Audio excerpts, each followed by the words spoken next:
Les gens s'influencent en fonction de leurs besoins affectifs respectifs.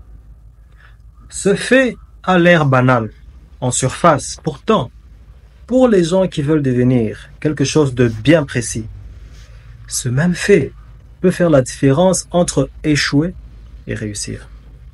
Par exemple, saviez-vous que les personnes qui sont habitées par un désir profond et ardent de toujours se sentir supérieures aux autres sont des personnes qui auront toujours un besoin caché de voir les autres en dessous d'eux.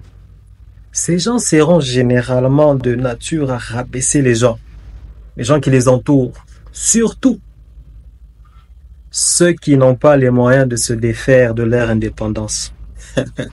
Dans les pires des cas, ces personnes-là auront même une fâcheuse tendance à saboter tout ce qui peut libérer ou faire évoluer les personnes qui sont moins élevées et moins brillantes qu'elles. Parfois, en mentant, tout simplement, ou même parfois en manipulant ou en écartant les autres de tout ce qui peut les élever au-dessus d'eux-mêmes. Voilà pourquoi il est super important d'apprendre à scanner les gens. Cela aide à savoir quelle est leur nature profonde. Cela permet de savoir comment ils fonctionnent sentimentalement et émotionnellement. Cela aide à connaître leurs besoins affectifs. Et grâce à ça, on peut savoir quel type d'énergie ils ont l'habitude de générer autour d'eux.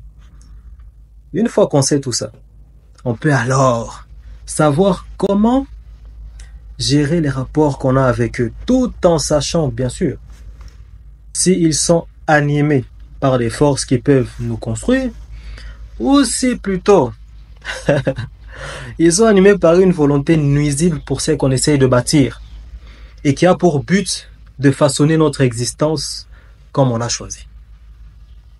En effet, quand on ne sait pas scanner les gens,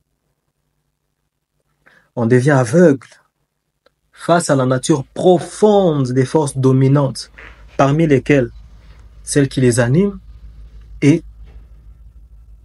cela est quelque chose qui laisse la porte ouverte en nous à ces forces-là.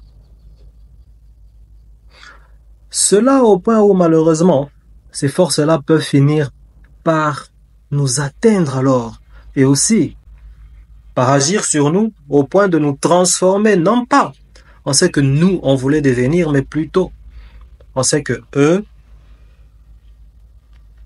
les générateurs de ces forces-là, pensent de nous et aimeraient qu'on soit pour eux, voire même pire que ça. Force à toi et j'espère que tu vas transmettre ce message.